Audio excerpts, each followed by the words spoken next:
Okay, very warm welcome to all selected ladies and gentlemen.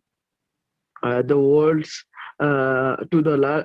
largest running webinar series called World Human Sciences and Management Conference 2021. This initiative is brought to you by Center of Adivasi Research and Development, Odisha, in collaboration with Indian Institute of Management Sambalpur and Central University of Odisha, Koraput. My heartfelt thanks to Professor Mahadev Jaiswal, Director, Indian Institute of Management, and Professor I. Ramabrahma, respective Vice Chancellor, Central University of Odisha, and Dean, Central University Odisha, Professor Sarat Kumar Palitaji. And one genius mind and historian of national repute, Professor Chandi Prasad Nanda, is the convener of this meeting, intellectual gathering. Also, we have the eminent economist, author, and logician, also called a philanthropist and policy thinker and policy activist, Mr. Charudatta Panigrahiji, as acted as a convener of this intellecting. The broader theme of the conference is agnotological context, disciplinary practices of social sciences and policy frames. So today, one finest minds of the planet, as with us, Adam Kotsko. This name itself not need any introduction. He is a professor of North Central College of United States of America in Chicago. Professor Adam, hearty welcomes to you to this webinar. And today, Professor Adam is going to talk about many dates of neoliberalism. We are very happy to host you, Professor Adam. Friends, this pandemic brought to things times to think episteme. Let's begin the cards initiation of 3D effect representing the new world order with debate, dialogue, and discussion. Promote our agenda of nature, culture, language, and identity without wasting time. Now, I'd like to invite Dr. Samuel Lima to carry on the program. Over to you, Professor Lima. Yes, can you hear me, Rudra? Yes, Yes. you are audible. Yes. Professor Adam, can you hear me? Yes. Yes. Good evening to all. On behalf of the organizing committee, Center for Adivasi Research and Development, Bhubaneswar, and in association with Indian Institute of Management, Sambalpur, and the Central University of Odisha, Koraput, it is a great pleasure to welcome all the participants in this global digital platform. Those who are joining us in Zoom, and YouTube, Twitter, Facebook, we all welcome you all to the World Human Sciences and Management Conference. On behalf of the Indian people, or the people of India, it is my great honor to welcome Professor Adam Kotsko to the World Human Sciences and Management Conference. Very briefly, in terms of Professor Adam's background, he is the American theologian, religious scholar, cultural critic, and translator, and working in the field of political theology. He was born in Michigan, and he is working on particularly the political theology. And he is working at the North Central College in Chicago. And very briefly, some of his better known books or work include Why We Love Sociopaths, which was published in 2012, and Awkwardness in 2010, and Zizek and Theology in 2008. And I welcome you all, and I welcome Professor Adam. Before Adam's speech, the introductory speech will be given by Mr. Charudatta Panigrahi for over 5-6 minutes. Then Professor Adam will start the program. Okay, over to Mr. Charudatta Panigrahi. Thank you, Professor Lima. Thank you. Uh, Good morning, Professor Kotsko. Good evening, all of us here on this webinar. As Rudra has already introduced and Lima has taken forward uh, the proceedings, we would love to hear from a great mind like yours, Professor Adam Kotsko. It's because of two or three reasons. One, as we are speaking about neoliberalism, we are also talking about what do we do? I mean, in this pandemic, what do we do? What are the things that's going to happen? How are we unraveling the post-pandemic scenario? What would happen? So, is it more like 9/11 or is it more like 2008? Goldman Sachs had recently done a meeting and done a conference where many expressed one theory that there is nothing, there is no big risk. This happens, so government will come in, government will provide all the support, so it will all go back to normal. And this is pandemic is a great uh, aberration, a great accident, and government will spend money, government will pitch in, government will capitalize the market, government will do a lot of things to provide support, not only in terms of funds, but also in terms of resources and all kinds of support, comprehensive support. So with government's intervention, we are all going to bounce back. That's one theory. Another theory says that uh, we are actually heading towards a new normal. Now, what is that new normal? New normal is a universal basic income. New normal is, social distancing. New normal is strengthening the public health system, as in many countries we are talking about that. And yet there is another theory which says that look, we need to transform. So there we are talking about the Green New Deal. We have to be more careful about the ecology. We have to look more toward the integrity of the ecology. Now, in all of this, Professor Adam, we are now talking about the fading away of neoliberalism or not fading away of neoliberalism. I've been through your book and you have mentioned about late capitalism, and that is something which is very interesting.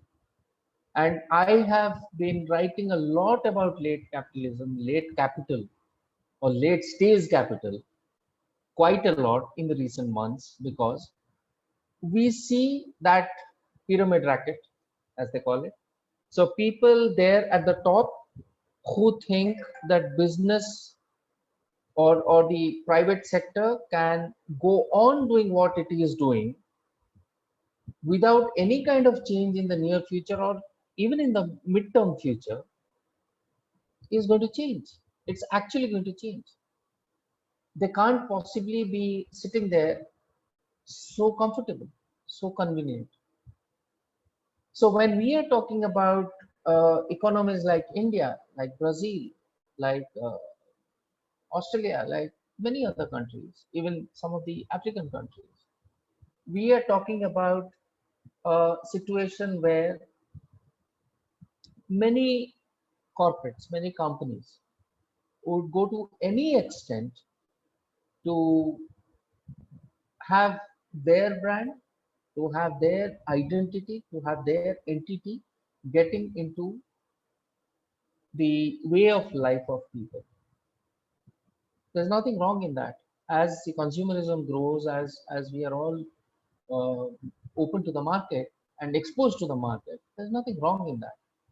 But what is wrong, or what actually raises our concern, is when we are talking about the workers' rights, when we are talking about the land rights, when we are talking about the entitlements.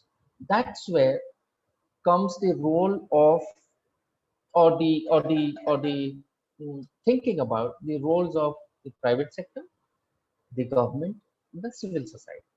So how much of this private sector is or is going to be entrusted with or is already entrusted with the roles and responsibilities, almost a shift from the government to the private sector, as was during Margaret Thatcher or Ronald Reagan, or even in our country we have had a big change post 91.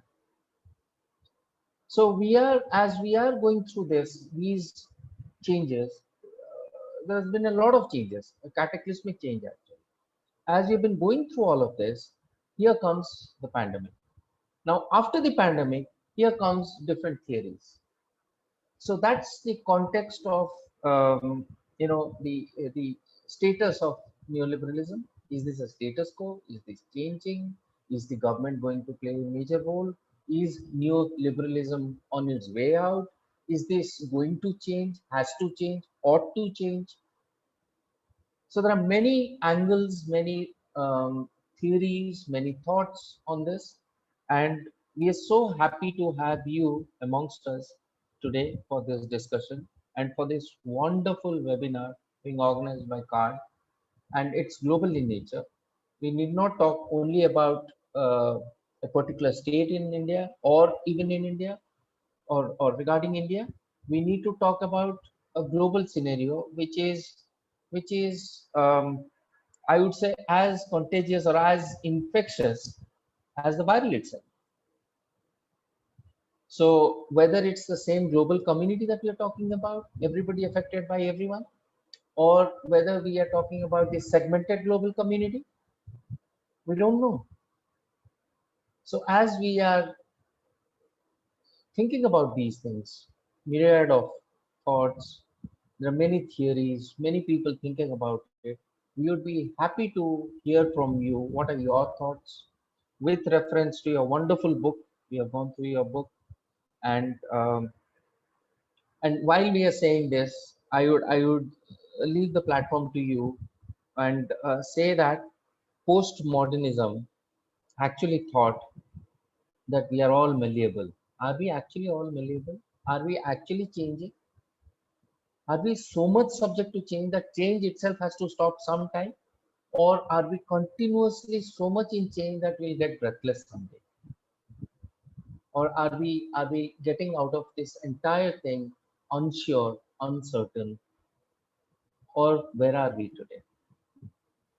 So over to you, Professor Adam Kotsko. We're very, very happy, very privileged, glad to have you on this platform. Over to you. Thank you. Great, thank you. I'm so glad to be part of this. Thank you for the invitation and for your generous introduction. I'll just get straight to my talk. I have a very basic slideshow. So neoliberalism is dying. At least that is the growing consensus among left of center commentators in the US and the UK. Publications of the bipartisan center have joined outposts of the left in proclaiming the Biden administration a historical turning point. In foreign policy, which is hardly a hotbed of radicalism, Adam Tooze proclaims Biden's stimulus is the dawn of a new economic era. In the Marxist New Left Review, Cedric Durand claims that the current moment is parallel to the breakdown of the post-war political economic order that led to the installation of neoliberalism in the first place. Meanwhile, the New Republic, which aims to represent the mainstream of the Democratic Party, published an article by Zachary Carter asserting that the bipartisan consensus in favor of the ideas of neoliberal theorist Milton Friedman is over. As a critic of neoliberalism, I want to agree with them. And on many levels, I do. Clearly, there is no prospect of a return to normal after the disruptions of COVID and Trump. But I remain hesitant because this is not the first time that we have been told that neoliberalism is dying. Before digging into those arguments, though, I need to establish what neoliberalism is. Broadly speaking, neoliberalism is a political agenda that aims to remake as many areas of life as possible on the model of a market competition. This agenda is global in scale, making use of states, NGOs, and international organizations in order to impose its competitive, market-centered vision of life wherever possible. On an international level, it uses institutions like the IMF, World Bank, and World Trade Organization to get individual countries to adopt the set of policies known as the Washington Consensus. Lower taxes, fewer protections for workers and the environment, and privatization of public assets. Most often, these countries are not directly forced to adopt the Washington Consensus. Instead, the global powers that be set up a situation where they can freely reject them with economically ruinous consequences. For instance, a few years ago, I gave a lecture on a similar topic in Pakistan. When I arrived, Imran Khan had just taken office, and he immediately faced the question of whether to seek loans from the IMF. As a condition of taking these loans, he would be forced to adopt neoliberal policies that would seriously impede his ability to deliver on the changes he had campaigned on. But if he refused the loans, his country would have faced severe hardship.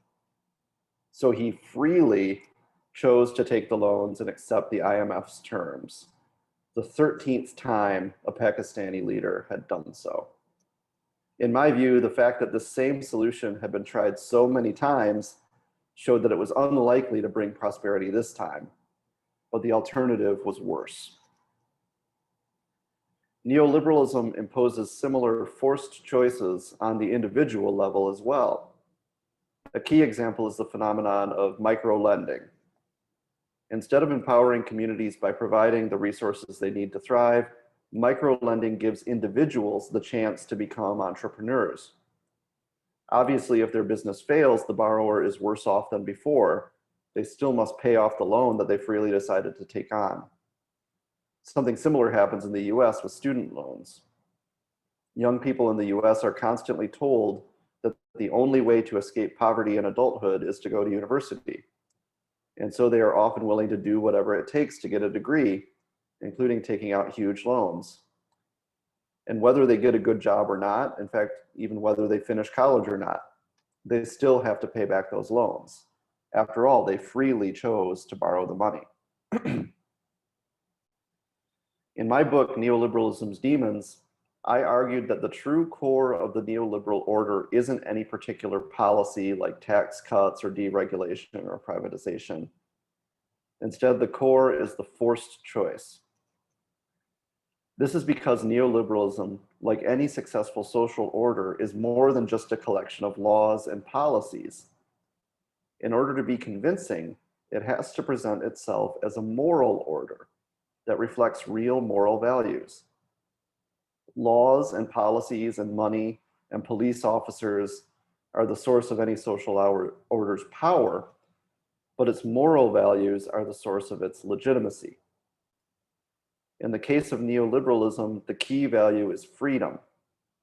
Market competition is the best way to organize society in the neoliberal view, because the market is all about people coming together freely to freely choose between goods and services. Governments and labor unions are untrustworthy because they apply one-size-fits-all policies that don't respect individual freedom. Freedom doesn't just ground the legitimacy of the neoliberal order, but it also provides a way for it to answer challenges to its legitimacy. One thing that hurts the legitimacy of a social order is if people are suffering for no good reason. For instance, a poor person paying off a microloan that didn't work out, or a college dropout paying off their student loans. In both cases, the neoliberal order can answer that the bad outcome was a risk that the individual freely took on when they accepted the loan. Respecting their freedom to fail is more important than making sure that everyone enjoys a positive outcome. And neoliberalism gives us plenty of freedom to fail. In fact, sometimes it seems like it gives us nothing but freedom to fail. It gives us just enough freedom that it can blame us for our own problems, but not enough freedom to really change our circumstances. More than that, the system gets us to blame ourselves for our problems. to focus on our own choices rather than asking why we only had those choices in the first place. Instead of asking why microloans are the only form of aid to start a business, borrowers blame themselves for choosing to take out the loan or not choosing a different kind of business. Instead of asking why the state doesn't provide free universities, borrowers blame themselves for choosing the wrong school or the wrong field of study. And when we blame ourselves, we implicitly endorse the legitimacy of the system because we acknowledge that the outcome was justified.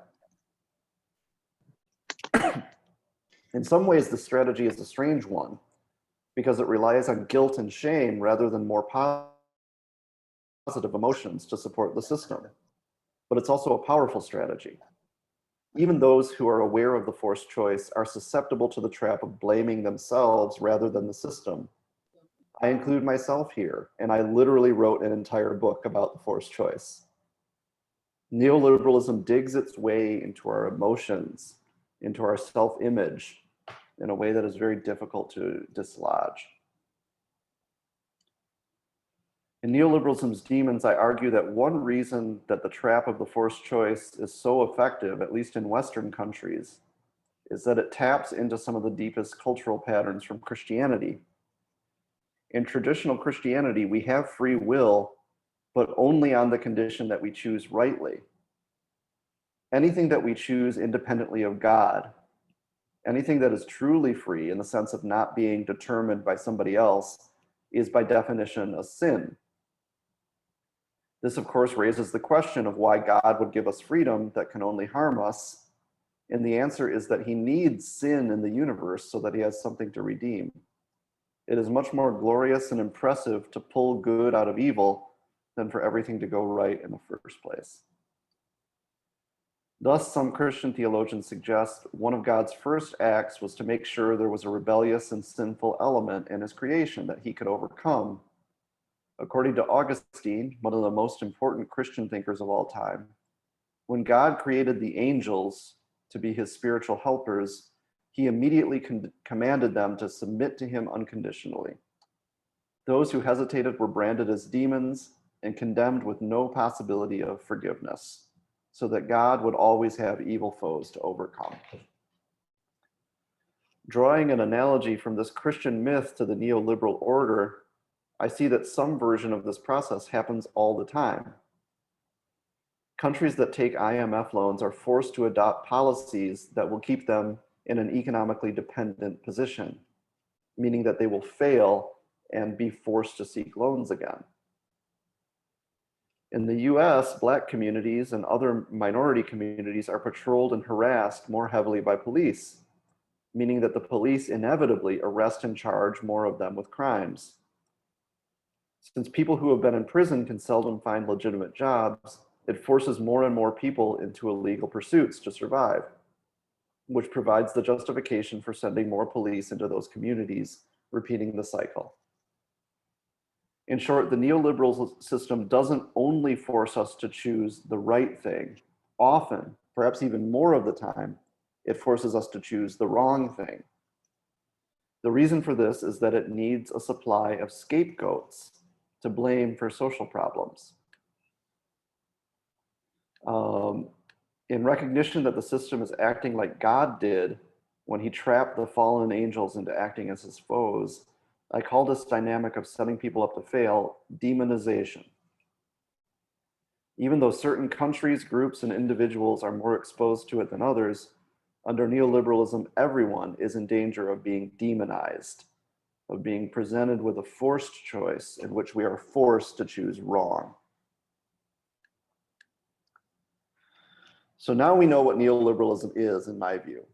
It is a policy agenda aimed at transforming every area of human life to be more like a competitive market. And it is a moral ethos based on the value of individual free choice. Finally, it is a self-reinforcing system that continually blames individuals and gets them to blame themselves for systemic problems. Hence, we are in a position to talk about its death. As I mentioned before, this death has been predicted several times before. For purposes of this talk, I will focus primarily on events in the US, both because of America's outsized influence on the world and because it is obviously the country that I know best as a citizen. I expect that there will be some analogies to the situation in India, but I leave it to you to draw them in the Q&A. I do not presume to lecture you about your own country and your own politics. So the first death of neoliberalism. In the wake of the global financial crisis that began in 2008, many commentators were certain that neoliberalism had shown itself to be utterly bankrupt and illegitimate. Clearly, everyone could see that neoliberal policies had directly caused a gigantic economic disaster. And yet, within a few years, instead of describing the brave new post-neoliberal world, critics were instead puzzling over the question of how neoliberalism had maintained such a stranglehold, even after such a catastrophic event. Similarly, the second death of neoliberalism. During the 2016 US presidential primaries, many saw the rise of Donald Trump and Bernie Sanders as proof that the neoliberal consensus was breaking down.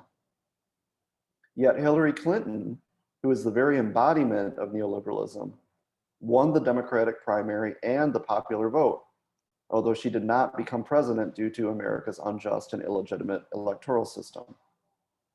And while Donald Trump broke with many presidential norms, his administration followed closely in Ronald Reagan's neoliberal footsteps, delivering tax cuts, deregulations, and conservative judges.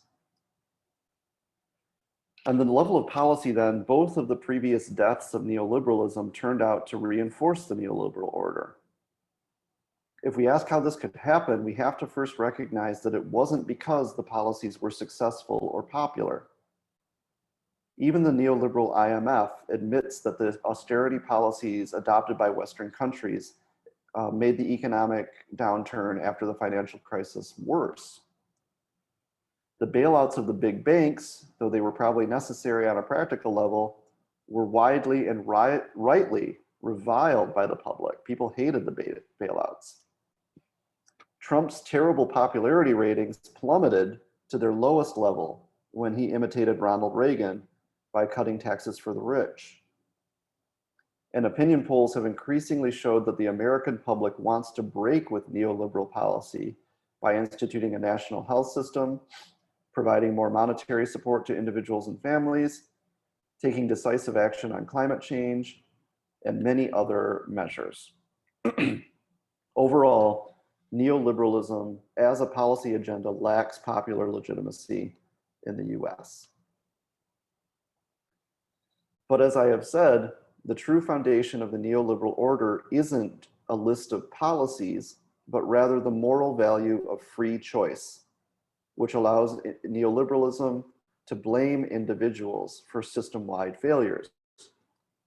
The strategy of scapegoating was urgently needed because the global financial crisis was obviously a system-wide failure brought on by elite policies and business practices that led to immiseration on a mass scale. Surely everyone didn't make bad choices that justified punishment, right? Yet almost immediately after the crash, conservative commentators claimed that the real culprit was not the big banks or deregulation, but irresponsible home buyers who had taken on loans that they could not afford. And priority number one was making sure that those losers suffered for what they did. The Tea Party movement, named after a famous incident in America's Revolutionary War, got its start with the demand that no undeserving homeowner should be bailed out with public funds. And the Obama administration obliged them, never using a single cent, a single penny of the money that Congress set aside to help individual households. As always, conservatives refused to take yes for an answer and pushed their conspiracy theories further. Inevitably, they took on a racist edge, with many falsely claiming that measures meant to help Black people purchase homes had forced the banks to lend to less creditworthy households. Moving beyond the specific question of housing, anti-immigrant rhetoric steadily increased as conservatives blamed mass unemployment on Latin American immigrants who were supposedly stealing our jobs. Neoliberal ideals of free trade came under attack, most dramatically in the failure of the Trans-Pacific Partnership late in Obama's second term. And of course, all of these trends came together in Donald Trump's racist and xenophobic presidential campaign. The idea that Trump would break with neoliberalism was always strange. This is not to say that Trump simply is neoliberal in a straightforward sense. Instead, I think it is more helpful to think of him as a parody of neoliberalism, exaggerating its worst features. First of all, it is not controversial to point out that Trump views the world as an endless series of zero-sum competitions. In that respect, he is neoliberal to the core. And as I have noted, he has mostly pursued straightforwardly neoliberal policies such as tax cuts and deregulation. There are well-known areas where Trump has violated neoliberal best practices, like withdrawing from international agreements or imposing various trade restrictions. But the way he talks about these actions is revealing. He is constantly talking about how America has got a bad deal, how other countries are taking advantage of us, how people are laughing at us, et cetera, et cetera. This fits with his general sense that he and his followers are constantly being cheated. The hidden premise here is that in a fair competition, the US and the best people, Trump's people, would have won. Since they're not winning, or at least not winning as much as they think they should, the system must be rigged. What outsiders view as Trump's own cheating and corruption, he and his followers view as a necessary countermeasure to restore fairness to the competition so that the right people will start winning. In other words, he was not offering us a way out of the endless competition of neoliberalism. He was offering to give us the pure form of neoliberal competition for the first time. It is in this context that we should understand Trump's overt bigotry, which seems so contrary to the official cosmopolitanism of neoliberalism, as a specifically neoliberal form of bigotry. Once again, the hidden premise is that whites are superior and a fair competition would reveal that. Any advantage, real or imagined, that non-whites enjoy must be the result of cheating. Hence, for example, Latin Americans seeking asylum are liars who want to take advantage of us. Migrant workers are cheaters out to steal our job. Illegal immigrants are coming to the US to vote and steal our elections. We can extend the same logic to the movement that launched Trump's political career, birtherism, which claimed that the first Black president was not an American citizen at all. It is impossible that Obama won fair and square, so he must have cheated. In fact, the very fact that he ran for president was a violation of the US Constitution according to the birther theory. The same might be said for Trump's refusal to accept his defeat in the 2020 election. Since Trump obviously deserves to win, the contest must have been rigged in some mysterious, untraceable way. The parody of neoliberalism ended his term as a parody of himself, although his fellow Republicans may succeed in rigging the rules so that the right candidate wins the 2024 election.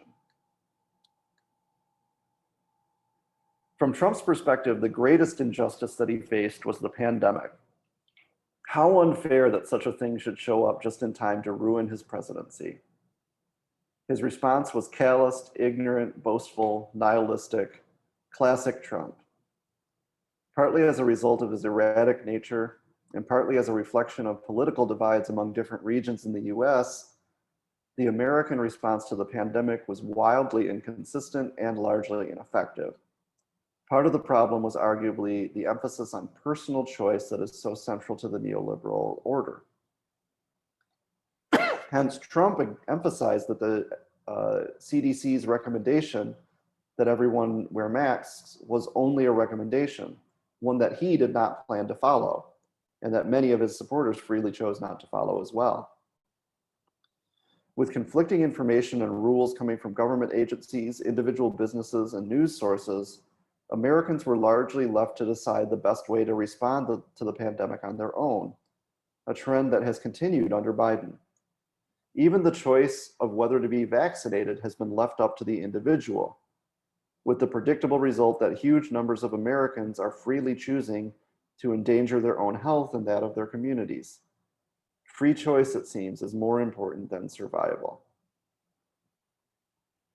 At first glance, the pandemic seems to discredit neoliberalism just as much as the global financial crisis did. The absurdity of relying on individual choice to solve a collective, indeed global, problem is obvious, and attempting to do so has led to many needless deaths. As always, there have been attempts to scapegoat individuals for the failures of the pandemic response. And unlike in the case of the financial crisis, there really are many exceptionally selfish and ignorant individuals to blame. I recall one lengthy Twitter thread, for instance, where a doctor blamed people who refused to wear masks for the existence of variants. By extending the pandemic, they had given the virus more time to evolve. I share the author's frustration with my stupid fellow citizens, but I believe it is much more appropriate to focus on the failures of political leadership, such as a president who once recommended that people should inject bleach into their lungs to cure COVID, and the inconsistency of the rules. If political leaders had unified behind a single approach nationwide, fewer people would have rebelled against it. The attempt to blame individuals for their fate during the pandemic could only go so far, however. There is no way to blame individuals for losing their job, for instance, when the government is forcing businesses to shut down and forcing people to stay home. In recognition of this fact, the government provided massive financial aid throughout the pandemic under both Trump and Biden, whether Congress was divided between the two parties or controlled solely by the Democrats. In addition to sending most taxpayers an unconditional payment, the support measures expanded unemployment benefits, in some cases replacing 100% or more of people's income. This was extremely generous. Considering more aid went to support financial markets and corporations, but the generosity shown to individuals seemed to many commentators to mark the beginning of a new era. Perhaps, they argued, this could be a pilot for universal basic income. And in fact, the most recent stimulus bill included a child tax credit that could be seen as a form of basic income for families with children. Even before Biden took office then, many people suspected that the pandemic itself could kill off neoliberalism. After all, even Republicans were breaking with neoliberal norms and spending huge amounts of money on public welfare. The problem with this reasoning, in my view, is that the pandemic is hopefully a temporary emergency. The aid is not meant to restructure the economy, but to keep things going until everything can get back to normal. In fact, even at the very earliest stages of the pandemic, there were Republicans and some Democrats who worried that the unemployment benefits were too generous and would discourage people from seeking work. Now, as vaccination rates rise and most states have removed COVID restrictions, individual states are ending the extra benefits. And even President Biden himself has publicly stated that no one should expect to receive further cash support if a good job is available. Far from being a radical reform of the economy, the additional unemployment benefit turns out to be what they were intended to be, a temporary increase in benefits for an exceptionally difficult time, structured to keep people tied to the labor market for their livelihood. The COVID support package is not the only evidence that commentators present when they wish to argue that Biden will be a transformative president. The remainder of his agenda, they claim, is a decisive break with the neoliberal norm. For instance, his goals of funding infrastructure, roads and bridges, but also things like broadband internet access, climate change resilience, and renewable energy. All of this spending defies the neoliberal concern for balanced budgets and small government. In my mind, this is a simplistic and even naive account of neoliberalism. Neoliberal governments have never been shy about spending money on their own priorities. The problem is when spending goes towards unconditional benefits that do not require individuals to show personal responsibility. There is no indication that Biden plans to expend such benefits beyond the emergency pandemic-related measures.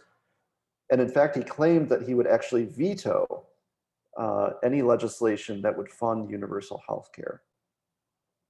Meanwhile, neoliberal theorists have always acknowledged that the state has a special role in creating and maintaining shared infrastructure that the private market cannot provide. Hence, I do not see a major break in Biden's infrastructure plans, and they may or may not even pass at this point. They might not even happen. The second point that is often brought forth is Biden's support for labor unions. This support has been so vocal and consistent that Guardian writer Stephen Greenhouse recently declared Biden America's most pro-union president ever. He claimed that he surpasses even Franklin Delano Roosevelt, FDR, who signed important legislation guaranteeing union rights as part of the New Deal in the 1930s. Unlike the case of infrastructure spending, using the power of the state to promote labor unions really would be a decisive break with neoliberalism. Neoliberals have always hated labor unions, which reduce the power and profits of business owners, and they claim disempower individual workers. While Biden has used some of his presidential powers to promote this agenda and appears willing to do more, any significant change would require legislation. And pro-union legislation seems very unlikely to pass the Senate because most Senate Democrats remain committed to neoliberalism, and they would rather stand in the way of their party's own leader than break with the neoliberal consensus. This brings us to the ambiguous relationship between neoliberalism and democracy. On the one hand, neoliberalism's foundational value is free individual choice, which seems to require something like democracy. Yet choosing something other than neoliberalism means choosing not to be free. Hence, people are allowed to vote, but only if they vote rightly. Best of all is if the people have no choice but to vote rightly.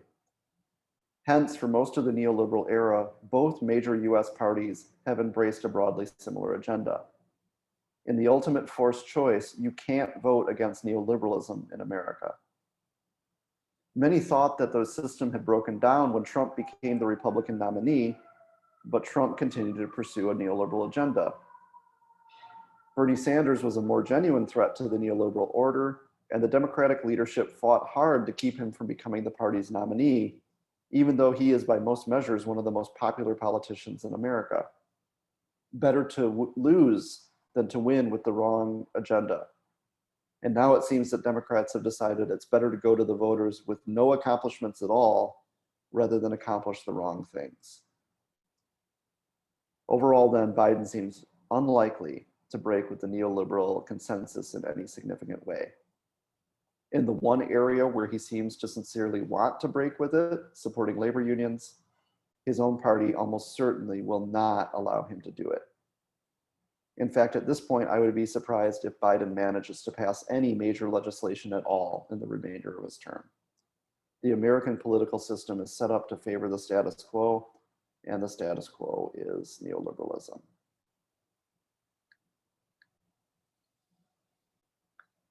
So far, I have spent most of my time talking about what is not a break with neoliberalism. And my conclusions were, or should have been, fairly obvious. No, the leader of the country that has done the most to impose neoliberalism on the world is not going to undo neoliberalism. In my remaining time, I would like to turn to a different question.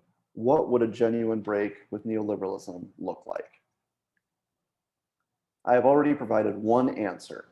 Greater power for labor unions would break with neoliberalism. There are many benefits to labor unions, but from my perspective, the biggest is less political or economic than moral. Labor unions break with the individualism of neoliberalism. Under neoliberalism, each individual is supposed to negotiate their own individual contract with their employer based on their own individual skills and merits. All employees are therefore in competition with each other. I can show that I deserve more money and recognition by showing that I'm better than my fellow employees. In a union, all of that disappears. Employees are not competing against each other. Instead, they are competing with the bosses and owners for a greater share of the firm's profits. And those benefits are distributed not according to individual merit, but by objective standards like length of employment, determined by the union itself rather than by the bosses. Unions are not perfect and would not solve everything, but they would be a truly important example of collective power. And they would be a collective power that workers could experience and participate in every day.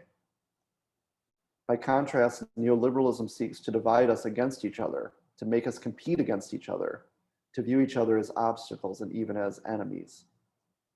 It tells us that individual self-assertion is power, but it guarantees our weakness. It tells us that individual free choice is freedom, but it presents us with forced choices so that we can never fully take control of our lives. In fact, it claims that it is impossible for human beings to take conscious control of our lives. Instead, we have to rely on the impersonal market to deliver the right outcome. Neoliberalism may allow us to vote, at least sometimes, but it is profoundly anti-democratic. It rejects the idea that the people can or should rule themselves. It is true that democracy cannot function in a world where people see themselves purely as individual in competition with all other individuals. Democracy requires collective power.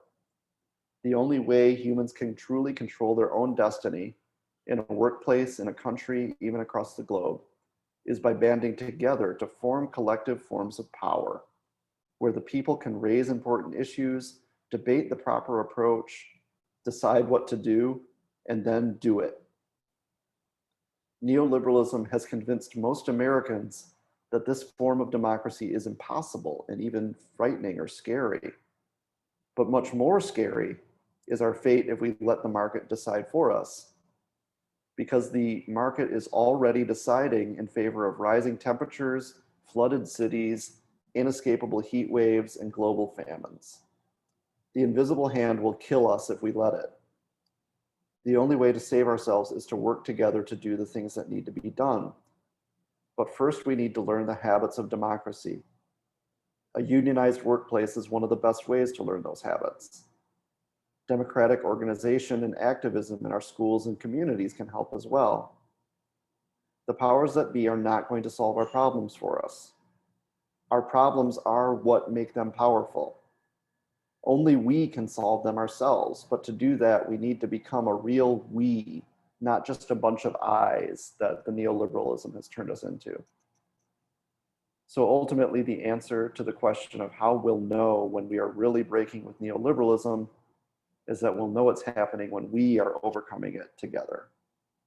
Thank you.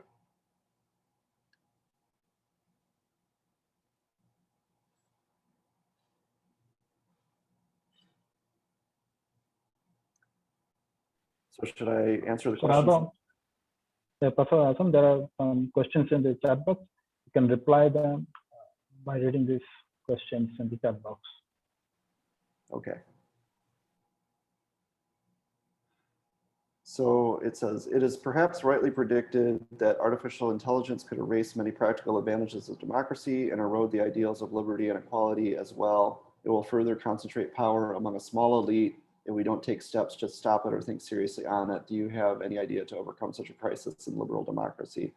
I agree that artificial intelligence, the way that it's being applied, it would be harmful and would concentrate power in the way that you say. I can imagine good uses for it, but we would have to democratically decide on what those good uses are. I would also say that the invisible hand of the market is a kind of artificial intelligence, even though it wasn't designed by one individual or doesn't exist on one computer. It still is an algorithm that decides on important things for us. And I think it's done a terrible job So I don't think that we should expect other artificial intelligence to do better if it's left to run on its own. Let's see. Do you think after many deaths of neoliberalism, the future is of the left, as Rui Teixeira has envisioned in his book, The Optimistic Leftist? I'm not familiar with the book, but I hope it's obvious from my talk that I'm talking about a left solution. I think a right-wing alternative to neoliberalism would be genocidal and terrible. The only real live option, in my opinion, is the left. What are your views regarding the effects of neoliberal policy on people's science and education? I think neoliberalism has been very harmful to education because it turns education, everything in your education has to be about getting a job. And there's a lot more to life than getting a job. And in fact, you won't even do a good job at your job if all you know is your job.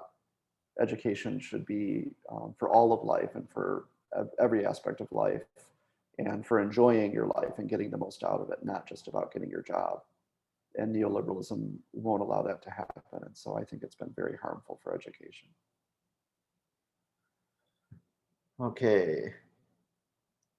How do your ideas link with neoliberalism and classical liberalism in the gauge of pandemic to global warming, which witness late or taboos of capitalist approach, regular intervention by political players, impose on marginalized and unvoiced communities in global South in particular?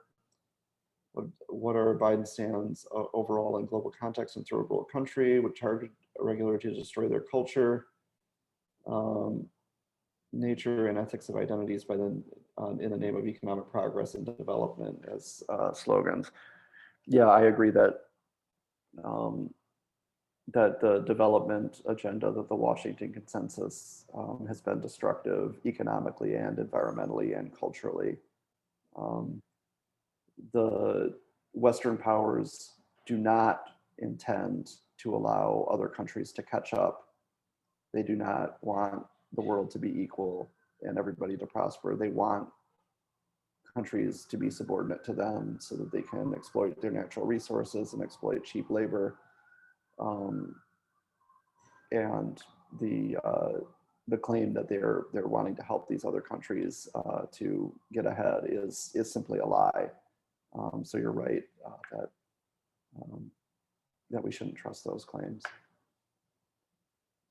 Let's see. Do you think there is any alternative to neoliberalism in the 21st century?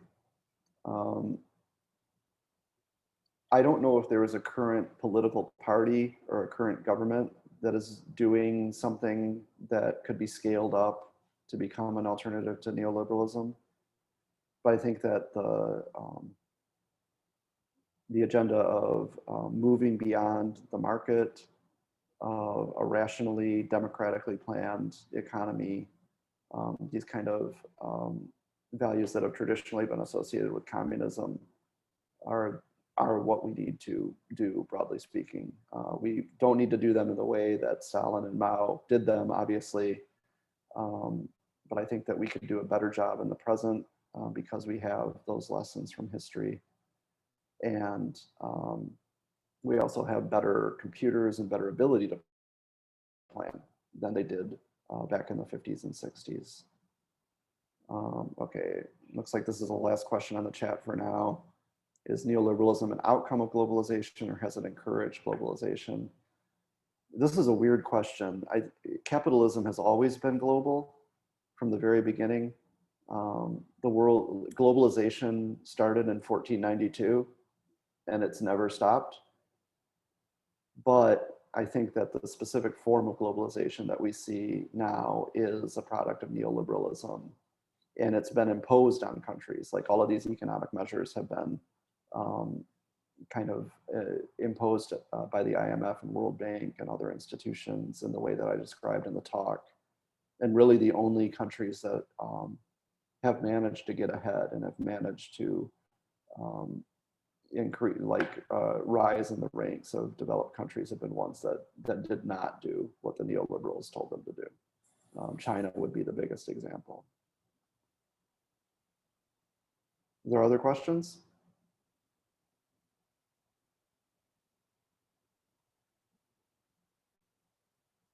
Follow-ups from people who ask questions in the chat? So thank you, Professor Adam. And I now just want to invite Mr. Charudutta Panigrahi to comment on this topic, and then we'll go for the formal vote of thanks by Kamal Prasad Wan. Mr. Charudutta Panigrahi, sir. Thank you, Professor Lima. Thank you, and thank you, Professor Adam. It was truly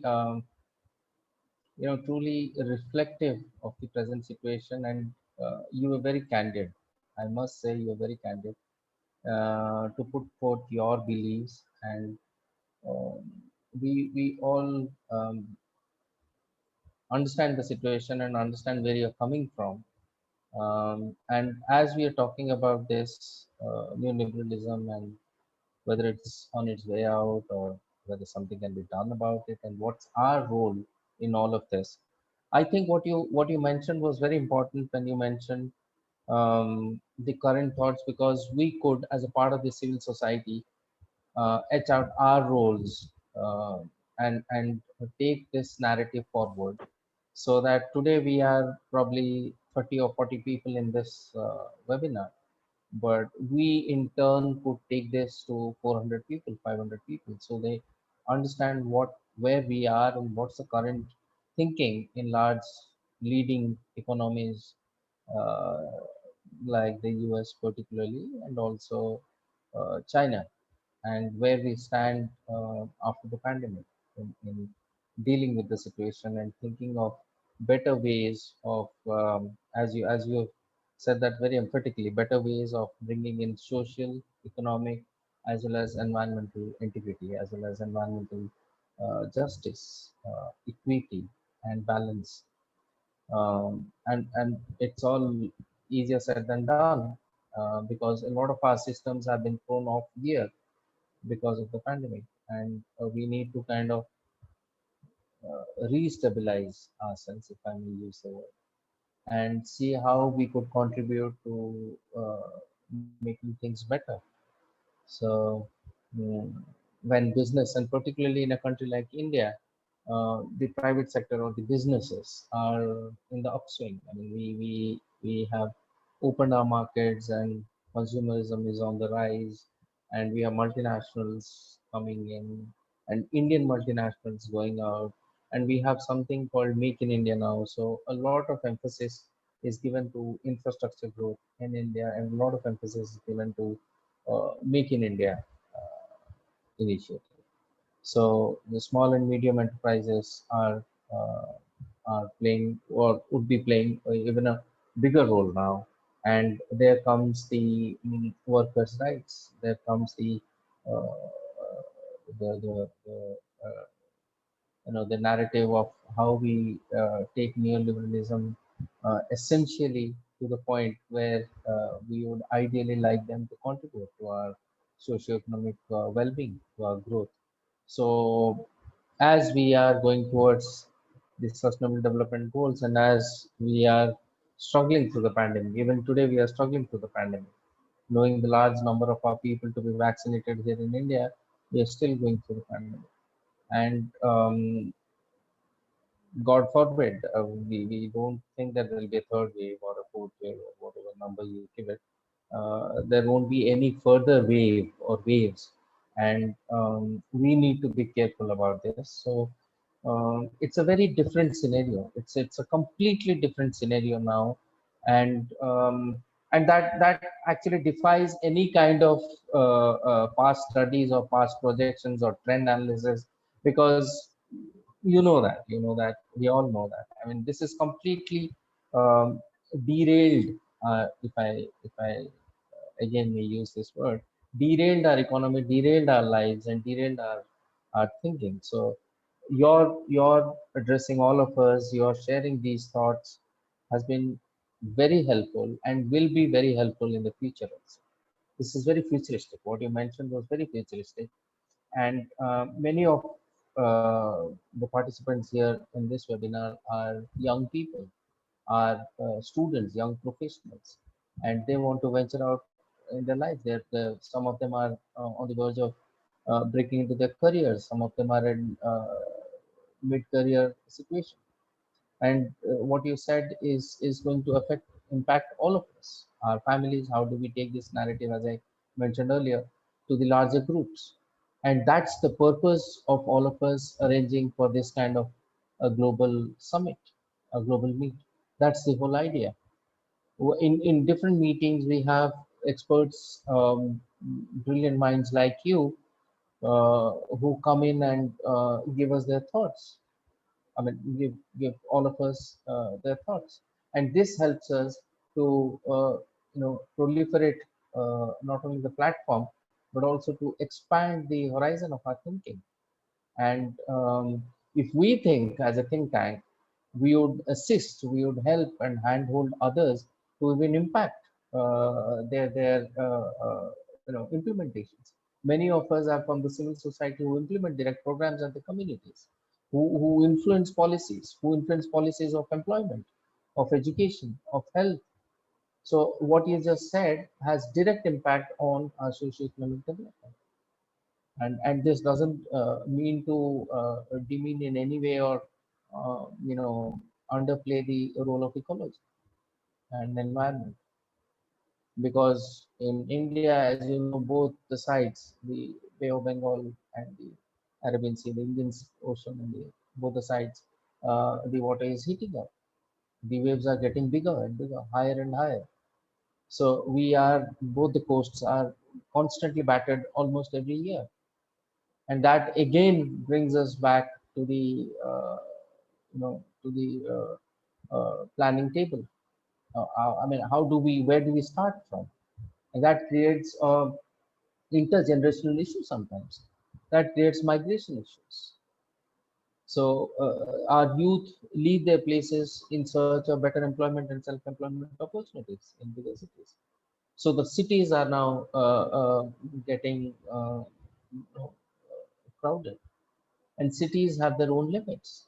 So all this is connected. I mean, we can't say that this problem is in a silo, or you can separate a problem and say that it's not connected to the universe. No, we can't do that. And probably that's one of the key takeaways this evening, that what you just mentioned, that in neoliberalism and post-pandemic, we would be looking at more sensible, responsible uh, uh, infrastructure development or partnership by the private sector. And in fact, the policymakers would be much more sensitized in the need for furthering that, for doing that, for making that work. It's good to have policies, but also it's even more useful to all of us if they make the policies work. With that note, I must thank you, Professor Adam Kotsko. That has been a wonderful talk, right? Wonderful. Thank you so much. Thank you very much. Yeah.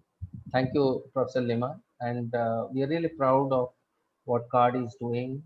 And this is truly global in exchange of thoughts, views, ideas, and minds. Thank you, CARD. Thank you, Chardosa, Panijai. You have been, for the last couple of days, you have been extending your generous hand to this organization, and you have been giving your valuable time from your busy schedule to us, Panijai sir. And really, it is a very nice talk by Professor Adam Kotsko, who has joined us all the way from Chicago. The Many Days of Neoliberalism, it is the title of this program. Really, it is very thought-provoking speech by Professor Adams. And now just I want to invite Dr. Jana, if you comment anything, and Dr. Vikram Jana, then we'll go for a formal vote of thanks by Kamal Prasad Mahanti. If Dr. Jana will speak anything about this topic, neoliberalism. If you not interested to talk, then we'll go for formal vote of thanks by Kamal Prasad Mahanti. I will invite to Kamal Prasad Mahanti.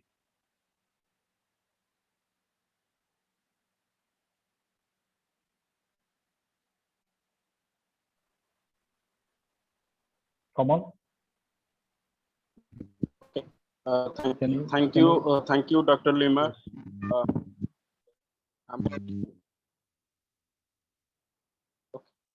Thank you, Dr. Lima. Good evening, India, and good morning, US, and Professor Adam.